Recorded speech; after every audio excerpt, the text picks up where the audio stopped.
जय मसी, म बलमान रागी।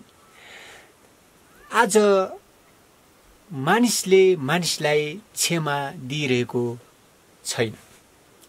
कतिपय मान्छेले मुखले चाहिँ क्षमा दिएको जस्तो, तर भित्र हृदयदेखि नै त्यो व्यक्तिलाई क्षमा नदिएको देखिन्छ।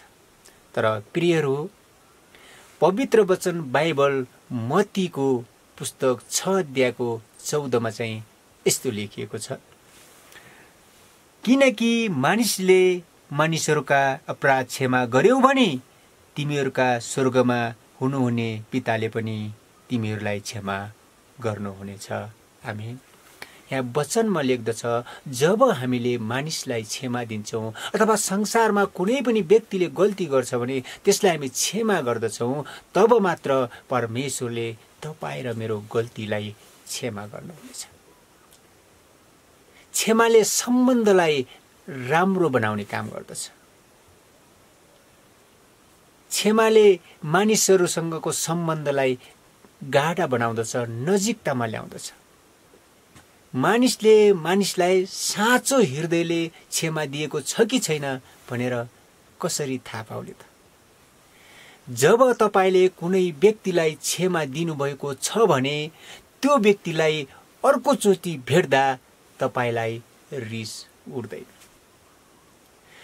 तपाईले क्षमा दिएको व्यक्तिलाई अर्कोचोटि भेट्दा तपाईकोलाई रिस उठ्छ र त्यसलाई नभेटौं जस्तो लाग्छ, त्यसलाई नहेरौं जस्तो लाग्छ, त्योसँग नबोलौं जस्तो लाग्छ भने तपाईले त्यसलाई हृदयदेखि क्षमा दिनुभएको छैन भन्ने कुरा बुझ्नुपर्ने हुन्छ।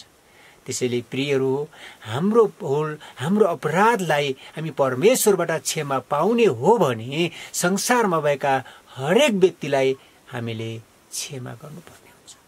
होस् हामीले गल्ती नगरेको हुन सक्छ, त्यो व्यक्तिले गल्ती गरेको हुन सक्छ, तर पनि हामीले उलाई क्षमा दिनुपर्छ।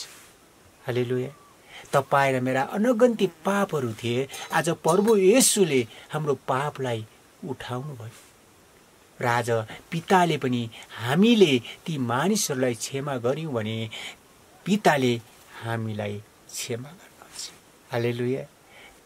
प्रियहरू, हामी सबैलाई क्षमा दिनुपर्छ र परमेश्वरले पनि तपाईं र मलाई क्षमा गर्नुहुन्छ। भिडियो कस्तो लाग्यो? मिठो एउटा कमेन्ट गर्नुहोला, एउटा लाइक गर्नुहोला।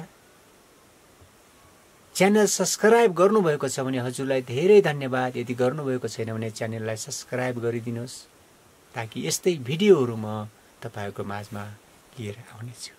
फेरि पनि जय मसीह।